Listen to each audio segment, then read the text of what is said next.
Ranbir JK Ranbir JK Ranbir JK शासनाचा या शासनाचा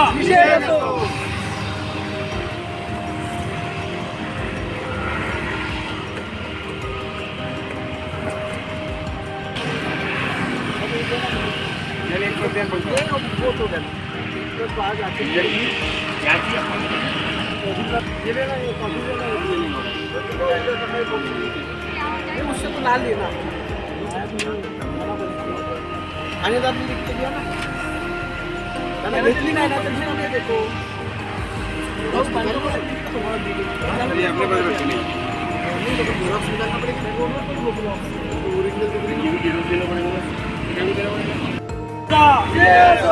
Ranbir JK Ranbir JK Ranbir JK शासनाचा या शासनाचा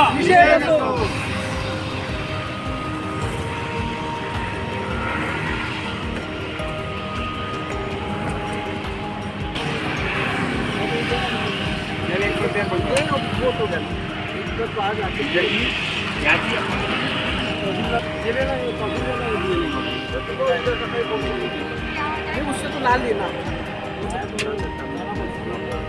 आणि दाद लिख के दिया ना त्याने घेतली नाही ना तर घेऊन देतो रोज बांधतो तुम्हाला दिली आपल्या बाहेर रखली झेरॉक्स निकालना पड़ेगा कंत्राटदाराची 46,000 कोटी रुपयांची जी देयके प्रलंबित आहे त्यासाठी आज कंत्राटदारांनी सार्वजनिक बांधकाम विभागासमोर आंदोलन छेडलेले आहे आणि काय मागणी आहे नेमकी काय सांगाल? मागील 2 वर्षापासून आमचे देयके थकीत आहेत. सरकारने काही लक्ष दिलं नाही अजूनपर्यंत आणि वर्धा जिल्ह्याचे 250 कोटी रुपये प्रलंबित देयके बाकी आहे कंत्राटदाराचे. त्यामुळे प्रत्येक कंत्राटदार आर्थिक अडचणीत सापडलेले आहे.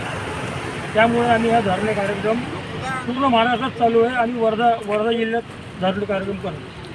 तरी हे आंदोलन आपण आजपासून जे पुकारलेलं आहे सोमवारपासून तर कधीपर्यंत हे चालणार आहे याबाबत काय सांगाल आणि जर आपल्या मागण्या पूर्ण झाल्या नाही तर यानंतरचं काही पाऊल राहणार? आमचं हे आंदोलन 3 दिवस चालणार आहे. म्हणजे आज 3, 4, 5 तारखेपर्यंत. आणि जर आमच्या मागण्या पूर्ण झाल्या नाही तर आम्ही महाराष्ट्र असोसिएशन आहे, विदर्भ कंत्राटदार असोसिएशन यांनी ठरवलेलं आहे की बाबा अधिवेशनामध्ये जाऊन तिथे आंदोलन करायचं मुंबईत. म्हणजे जर आपल्या मागण्या पूर्ण झाल्या नाही तर मुंबईमध्ये आपण अधिवेशनावर धडक देणार. मागण्या ज्या आहे ते रेटून धरणार आहे. जर यांच्या मागण्या पूर्ण झाल्या नाही तर मुंबई येथील अधिवेशनामध्ये धडक देऊन आपल्या मागण्या रेटून धरणार आणि याचबरोबर हे आंदोलन 3 दिवस चालणार असंही यांनी सांगितलेलं आहे. तोपर्यंत बघत रहा नवराष्ट्र नववार्ता. रोनाल्डो वर्धा.